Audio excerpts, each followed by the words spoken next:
나보고 악마라고. 그래서 제가 별명이 복지대마왕입니다. 누가 저한테 그 얘기를 합니다. 성남시 복지정책의 진짜 뿌리는 뭡니까? 저도 생각해봤어요. 그 도대체 뭐지? 생각해봤더니 역시 삶의 경험인 것 같아요. 누가 저보고 좀 험하게 살았다는 그 과거 피곤하지 않았냐? 보통 사람들은 과거의 그 나쁜 기억들을 잊어버리고 싶어요. 탈출하고 부인하고 지워버리고 싶어요.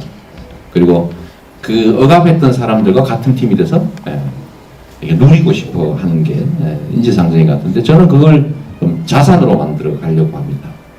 저는 누가 저보고 진보라고 자꾸 얘기해, 진보. 근데 세상이 어째 진보와 보수밖에 없습니까? 저는 진보가 아닙니다. 저는 철저한 보수주의자입니다. 역사는 변방에서 시작돼요. 중심이 아니라 변방. 안녕하세요. 닥쳐라 정치입니다. 성남시에서 올해부터 중학생 무상 교복을 지급합니다. 28만 원 정도면 되더라고요. 그런데 불행하게도 막 정부에서 죽이려고 그러고, 우리 남경필 지사님은 나한테 막 소송하고 금지하라고, 복지는 국민을 나태하게 만드는 것이다. 성남시장 저거 악마의 속삭입니다. 나보고 악마라고. 그래서 제가 별명이 복지대마왕입니다. 보통 사람들은 과거의 그 나쁜 기억들을 잊어버리고 싶어요. 탈출하고 부인하고 지워버리고 싶어요. 그리고 그 억압했던 사람들과 같은 팀이 돼서 누리고 싶어 하는 게 인지상정인 것 같은데, 저는 그걸 좀 자산으로 만들어 가려고 합니다. 국가의 역할이 뭐냐?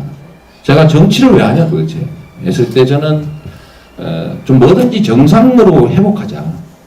그게 제 모토거든요.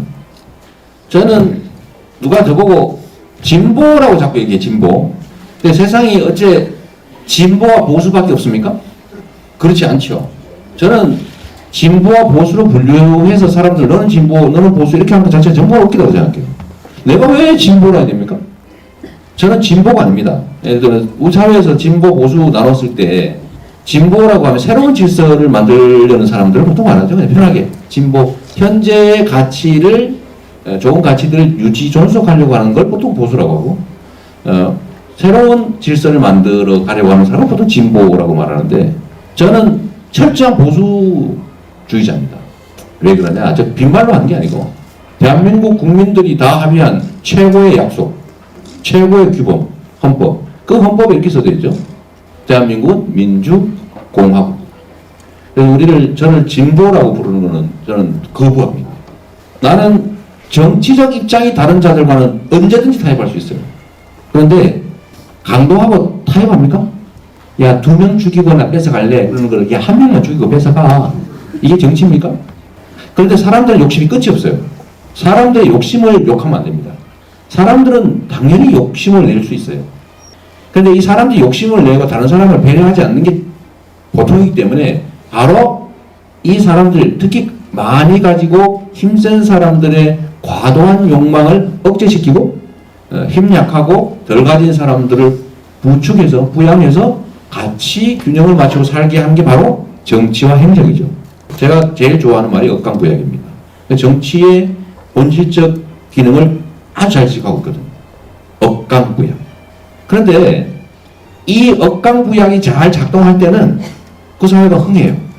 정말 노무현 대통령 계실 때 종부세, 이 종부세 얘기를 했더니, 종부세 자기가 해당되는 사람 거의 없어요, 이게.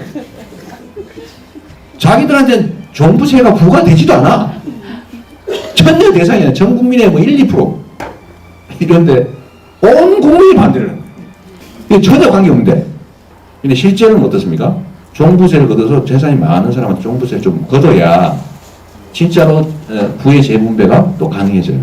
그러니까 우리나라 혜택 본 사람들이 혜택 뭐 안 몰란다. 혜택 죽어도 안 몰란다. 이런 언론에 또는 권력에 의한, 또는 기득권자들에 의한 여론 조작이 있죠. 저도 막 동네 등로당에 이렇게 순찰 이렇게 가면 우리 할아버지 할머니들이 매욕하는 것들 보고 있어요. 네? 시장이 뭐 짜자자자 이재명이가 저와 이렇게 하는 거 보고 있다가 내가 딱 눈치 보는 거죠. 근데 그걸 보는 제 심정이 어떻겠어요? 그 텔레비 시예산으로 내가 들어가서 한 건데 막 그냥 어느 순간에 저거 텔레비를 없애버릴까? 그럴 수는 없고, 우리가 가지는 불안감. 야, 모든 사람이 저걸 보고 있는데 이게 뭔 말이냐면 고립돼 있다는 거예요. 수평적 연대가 안 되는 상태예요. 그래서 포기합니다.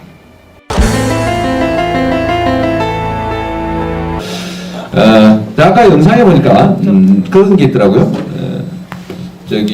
교모를 이렇게 던지는 장면이 하나 있던데, 제가 실제로 아마 여러분들은 안 해봤을 텐데, 여러분 대학 다닐 때 교복 입어봤어요? 입어봤어요? 대학 다닐 때, 고등학교 때 말고 대학 교복 안 입어봤죠? 저는 대학 교복을 맞춰 입었던 사람입니다. 그렇다고 이게 막 밝혀가지고. 제가 대학을 딱 가는데, 제가 그 학교에 교복이 있습니다. 아마 여러분 지금도 있을 거예요. 근데 아무도 안 입어요. 근데 제가 교복을 그 비싼 돈 들여가지고 교복, 교모, 이 사각모까지 맞춰서 입고 입학식을 시간을 맞춰서 딱 가서 제가 입학식을 치렀습니다. 왜 했냐면, 제가 교복을 한 번도 입어보지를 못했어요. 제가 초등학교를 마치고 그냥 중학교, 고등학교 못 다니고 공장을 다니다가 그냥 검정고시를 적당히 떼오고 우찌우찌 해가지고 대학을 갔는데, 제가 이 공장을 다닐 때 공단이 몰려 있잖아요. 성남에 이렇게 공단이 한쪽에 있어요. 그래서 나는 아침에 일어나서 작업복, 회색 작업복은 왜 회색인 거야? 때티가 잘 안 나거든요. 다 작업복은 되게 회색입니다. 작업복 회색 그 작업복을 입고 집에서 나와서 공장 방향으로 가면 그 반대 방향으로 학교는 또 시내 쪽 있잖아요, 그죠? 거기를 저와 또래 애들이 교복을 입고 학교를 저기로 갑니다. 저는 그 공장 작업복을 입고 공장으로 가죠. 저는 그때는 뭐 그렇게 처음에는 심각하지 않았는데, 시간이 지나면 지날수록 배가 아프고 부럽고 막 그런 거예요. 그래서 대학을 딱 가자마자 교복을 입을 처음이자 마지막 기회다. 그래가지고 교복을 맞춰 입었습니다. 입학식 날 입고 그 다음으로 못 입었어요. 아까워 죽겠어요. 대신에 교무는 몇 번 써봤습니다. 집에서 쓰고 있었어. 집에서. 그런데 그것도 나중에 웃겨가지고 이제 채웠는데, 성남시에서 올해부터 중학생 무상 교복을 지급합니다. 하고 있어요. 와, 얘가 아직도 몰라요, 그걸? 하고 있는 거 다 알고 있었으면서. 성남시에 무상 교복을 했는데, 많이 들지도 않아요. 그러니까 동복, 하복해서 한 벌씩 해주는데, 28만원 정도면 되더라고요. 그래서 그거를 저희가 예산을 편성해서 지급하기로 해서, 그런데 불행하게도 막 정부에서 죽이려고 그러고, 우리 남경필 지사님은 나한테 막 소송하고 금지하라고. 그러지만 또 우리가 하지 말란다고 안 하는 사람이 아니죠. 우리는 하지 말라면 더 해요. 더 심하게. 잘 됐다. 이렇게 막 막아주니까 유명해졌잖아요. 안 막았으면은 모르죠. 막으니까 유명해졌고, 덕분에 제가 엄청나게 홍보가 됐지 않습니까? 제가 약간 예쁜 새끼를 빠지면 우리 같은 사람한테는 좋은 기회가 오지 않습니까? 변방에, 비주류에, 아웃사이더한테 기회가 올 리가 없잖아요. 사실 여기 계신 분 대부분도 그래. 기회가 오지 않아요. 뭐가 주로 오냐? 위기가 와, 주로 위기가. 그러면 우리가 이 위기에는 그냥 위기로 취급하고 피하고, 기회가 올 때까지 기다리고 이러면 인생이 정말 참 좀 그래요. 그런데 위기 속에 기회 요인이 있거든요. 위기나 기회라고 하는 거는 반드시 나쁜 것만 있는 게 위기고 좋은 것만 있는 게 기회가 아니거든요. 이 세상에는 좋은 면, 나쁜 면이 공존하는데, 그 중에 좋은 면이 좀 많은 거를 보통의 기준으로 좋은 면이 좀 유리한 면이 많은 걸 기회라고 보통 얘기하고, 불리한 점이 좀 많은 걸 위기라고 말하죠. 근데 그 중에 불리한 요소들을 최대한 좀 이렇게 커버하고, 유리한 요소를 막 키워서 이게 비중이 커지면 위기가 진짜 기회가 되는 거죠. 그래서 저는 우리한테 오는 위기적 요인들을 기회로 만드는 일들을 계속 해왔죠. 그래서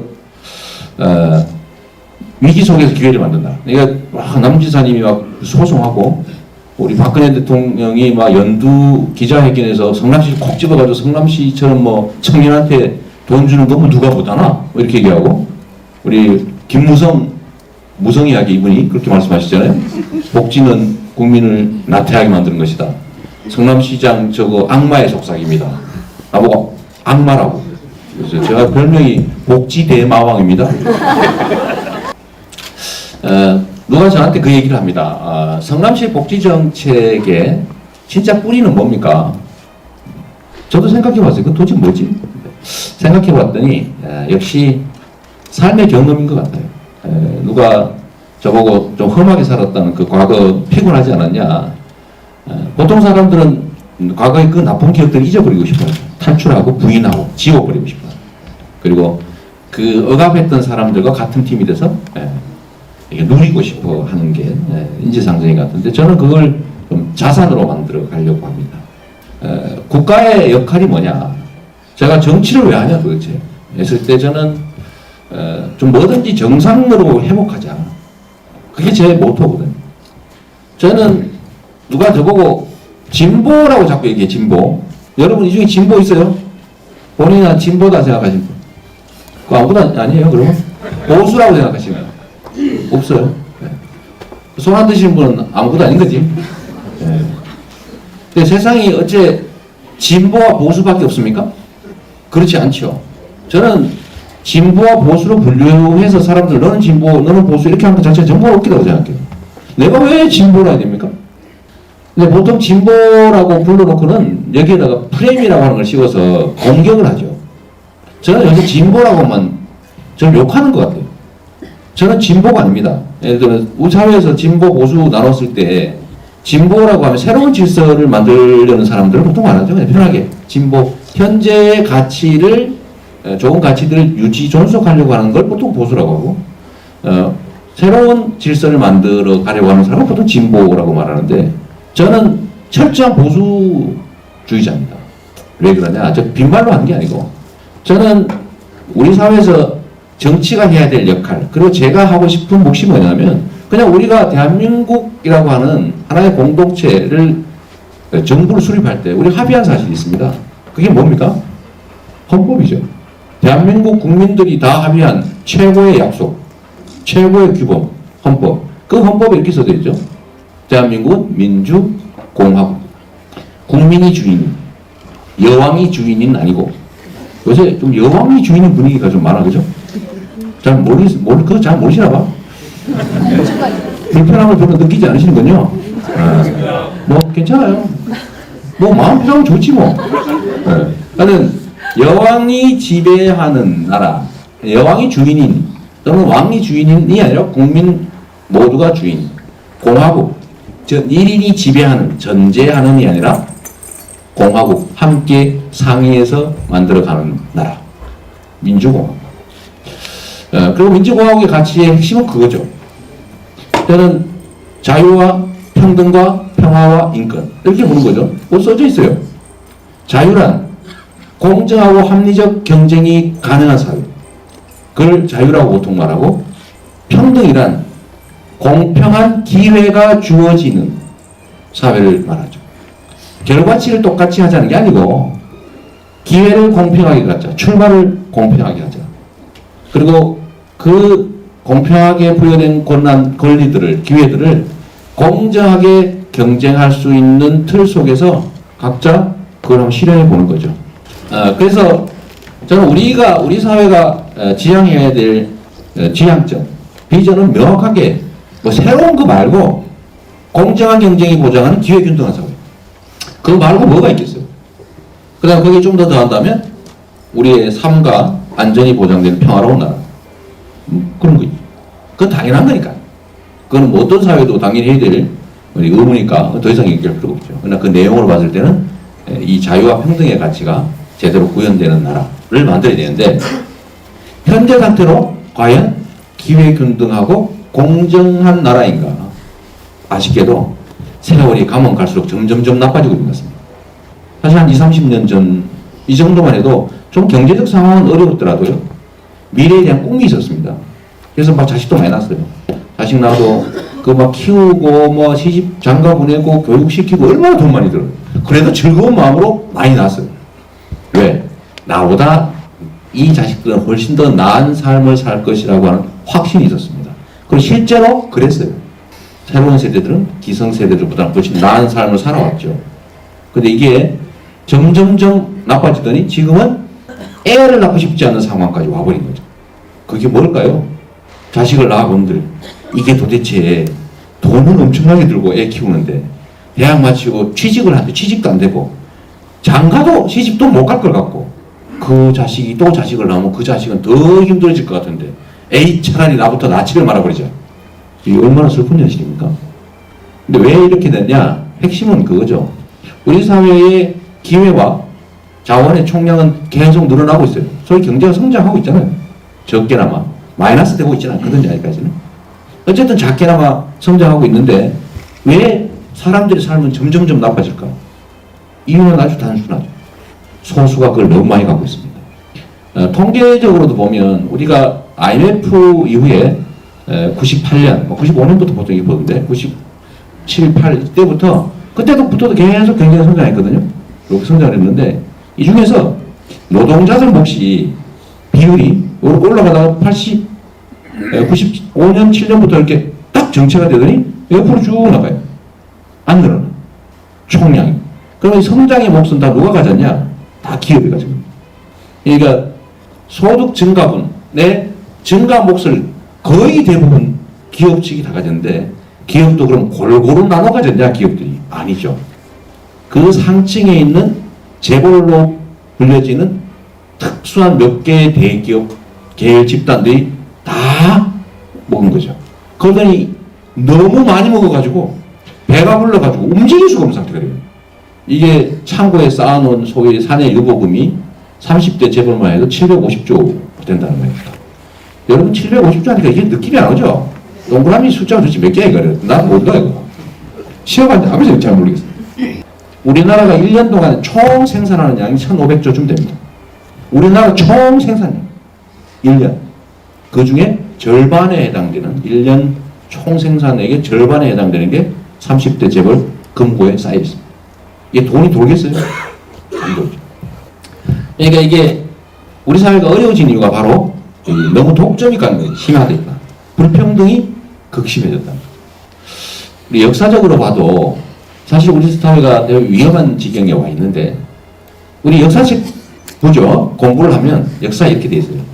누군가가 혁명적 사고를 가진 사람이 나타나서 새로운 왕조, 새로운 체제를 만듭니다. 그때 핵심이 뭐냐면 그 사회의 구성원, 그때는 백성이라고 불리는 그 구성원들한테 공평한 기회를 줍니다. 땅도 골고루 나눠주고 군역, 그러니까 병사나 이런 노역 이런 것들도 공평하게 부과하죠. 그러면 그 사회가 가지고 있는 자원과 기회가 효율을 발휘합니다. 왜냐하면 골고루 나눠먹고 있으니까. 서로 잘 살아야 되고. 그러니까 그걸 최대한 잘 활용하지 않겠어요? 그런데 사람들은 욕심이 끝이 없어요. 사람들의 욕심을 욕하면 안 됩니다. 사람들은 당연히 욕심을 낼 수 있어요. 그런데 이 사람들이 욕심을 내고 다른 사람을 배려하지 않는 게 보통이기 때문에 바로 이 사람들, 특히 많이 가지고 힘센 사람들의 과도한 욕망을 억제시키고 힘 약하고 덜 가진 사람들을 부축해서 부양해서 같이 균형을 맞추고 살게 하는 게 바로 정치와 행정이죠. 그래서 정치를 누가 억강부약이라고 하는 거죠. 제가 제일 좋아하는 말이 억강부약입니다. 정치의 본질적 기능을 아주 잘 지켜가고 있거든요. 억강부약. 그런데 이 억강부약이 잘 작동할 때는 그 사회가 흥해요. 흥해요. 그런데 이게 가끔씩 깨집니다. 어떻게 깨지냐? 개인들의 욕심이 다 자꾸 긁어 모으게 돼 있어요. 힘을 과다하게 사용하고. 그러면은 여기에 정치 권력이 그걸 억압하는 게 억제하는 게 아니고 같이 들러붙어서 뜯어먹는 상황이 옵니다. 그러니까 정치와 행정이 부패하기 시작해요. 그걸 통제가 잘 안 됩니다. 그러면은 막 뺏어서 너 7일, 나 3일 이렇게 나눠먹기 시작합니다. 그러면 점점 더 이 힘센 사람들이 욕심을 더 내게 되죠. 그러다 보면 자꾸 한쪽으로 쏠리기 시작합니다. 근데 이게 점점 심화되죠. 그러다 어떻게 됩니까? 옛날은 대개는 토지가 재산인데 토지, 인력도 마찬가지죠. 소수가 엄청난 대토지를 갖고 대부분의 자장농들이 소장농으로 전락하다가 그 다음 단계로 종이 됐다가 그 다음 그것도 안 돼가지고 왜냐하면 생산성이 떨어지잖아요. 소위 말하는 유리 걸식을 하기 시작합니다. 막 돌아다니고. 그러면 그 사회가 드디어 두 가지 선택의 기로에 서게 됩니다. 체제가 완전히 망가져서 다른 체제로 갈 거냐. 엄청난 희생이 따르겠죠. 아니면 내부의 힘을 통해서 이거를 체제 전환까지는 안 가고 개혁을 하는 거예요. 근데 이 개혁이라고 하는 게 엄청나게 어려운 거죠. 왜냐하면 기득권자들이 이미 가지고 있는 거를 떼서 내가지고 배분해야 되는데 가지고 있는 거를 내놓을 리가 없잖아요. 잘 안 내놓거든요. 근데 이걸 뺏으려면 엄청난 에너지가 필요합니다. 근데 잘 성공하지 못해요. 성공 쉽지 않습니다. 왜냐하면 힘을 가진 자들이 이미 그 자리를 차지하고 있는데 어떡하겠어요. 그래서 역사적으로도 보면 이 변화는 그 기득권자들 안에서는 잘 못 옵니다. 왜냐하면 자기 스스로 이걸 통제를 해야 되면 잘 안 되죠. 그래서 보통 역사는 변방에서 시작돼요. 중심이 아니라 변방. 성남 같은 데서. 이거 말대기가 좀 심하게 됐나? 그래서 모든 변화는 변방에서 오는 경우입니다. 여하튼 이건 광팔기였고 원래 돌아가면 우리 사회도 이 상황에 와 있는 거예요. 너무 많이 집중됐습니다. 그래서 활력이 떨어지고 있어요. 기회가 한쪽으로 쏠리다 보니까 우리 사회가 가진 잠재적 역량이 현실화되지 못해요. 즉 자원과 기회가 낭비되고 있는 거죠. 사장되고 있습니다. 사장되고 있습니다. 그래서 이거를 제대로 다시 작동하도록 만드는 게 우리가 해야 될 일이죠. 제대로 작동하도록. 바로 이 과정 자체를 그 정상적으로 작동하게 하는 것을 우리는 진보라고 부른다면 그건 사실이 아닌 거죠. 우린 진보가 아니에요. 우리가 대한민국 정부를 수립할 때 합의했던 온 국민의 최고의 약속, 최고의 규범에 있는 거를 그 가치를 지키자. 그 써진 대로 우리가 만들자고 하는 게 이게 무슨 진보입니까? 보수지. 그러면 우리를 진보라고 부르는 그 보수라고 포장된 자들은 누굽니까? 우리가 진보면, 우리가 참 보수면, 그거는 보수가 아니고 진보 보수를 따지기도 어려운 전 단계 구악들이지. 응? 비상식과 불합리, 불법, 탈법 이런 것들로 먹고 살아가는 응? 비정상 집단이죠. 이 비정상적 집단을 정상적인 집단으로 바꾸는 것은 진보의 가치가 아니라 보수의 가치입니다. 그래서 저는 진보라고 부르는 것은 저는 거부합니다. 진짜 보수라는 의미의 진보는 제가 인정합니다. 네. 진짜 보수. 전 진짜 보수입니다. 그래서 우리 스스로도 우리를 진보라고 규정하면 안 됩니다. 우리는 진보의 가치를 추구할 상태에 와 있잖아요. 보통 정치에서 우리가 그런 얘기하지 않습니까? 포용하자, 화해하자, 타협하자. 정치는 타협이다. 이런 얘기하면서 저보고 왜 그리 비타협적이냐? 그게 정치를 하는 거냐? 운동을 하는 거지. 이렇게 저한테 비난하는 사람도 있긴 합니다. 근데 저는 분명하게 얘기할 수 있어요. 나는 정치적 입장이 다른 자들과는 언제든지 타협할 수 있어요. 그런데 부정하고 부패하고 불법적이고 불의한 이 집단들하고는 타협할 생각 눈꼽만큼도 없습니다. 그건 죽여야지. 그건 제거해야 될 사회악이지 우리가 포용할 상대들이 아닌 거예요. 강도하고 타협합니까? 야, 2명 죽이거나 뺏어갈래? 그러는 걸, 야, 1명만 죽이고 뺏어가. 이게 정치입니까? 이게 정치가 아니죠. 우리가 보통 타협해야 될 상대라고 하는 것은 지향하는 가치는 공익에 부합한데 이 길로 갈래? 저 길로 갈래? 아니면 기어갈래? 뒤로 누워서 갈래? 이런 걸로 싸울 때는 그러면 반은 누워서 가고 반은 기어서 가자. 이렇게 하는 건 할 수 있지. 그게 좀 이상해도. 그거는 타협할 수 있는 거지만 그러나 옳지 않은 것, 불의한 것 이런 것들과는 타협이 아니라 그거는 척결해야 된다. 이것조차도 사람들은 진보라고 얘기하지만 진보 아니라는 거죠. 그 상식을 회복하는 것, 정의를 회복하는 것, 정상을 회복하는 것은 결코 진보의 가치가 될 수 없다. 그렇죠?